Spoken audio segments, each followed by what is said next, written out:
Hi everyone, তো দেখো রাতের ডিনারের জন্য আজকে বানাচ্ছি ছাতুর পরোটা। তো এখানে দেখো অলরেডি হয়ে গেছে। আর আজকে ছাতুর পরোটা হচ্ছে আর সাথে হচ্ছে চা। তো আজকে ডিনার আমরা এটাই করব। দেখো বেশ অনেকগুলোই হয়ে গেছে, লাস্ট ওয়ান একটা আছে।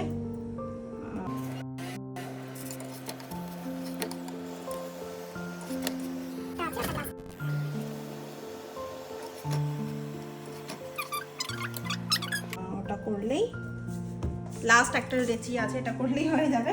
আর এই দেখো এখানে ছাতুর পুরো রেডি করে রেখেছি, এটা ভরেই আজকে বানানো হচ্ছে ছাতুর পরোটা। হাই, তো দেখো এখন বানানো হয়ে গেল পরোটা দিয়ে, এখন আমরা খাওয়া দাওয়া করবো ডিনার। তো দেখো ফাইনালি কিন্তু রেডি হয়ে গেছে। এখানে পরোটা আর সাথে নিয়ে নিয়েছি সস আর হচ্ছে চা। তো বাই সবাইকে, আমরা এখন তাহলে ডিনার করে নিই, আবার দেখা হবে অন্য কোনো ব্লগে। তো চলো বাই, গুড নাইট সবাইকে।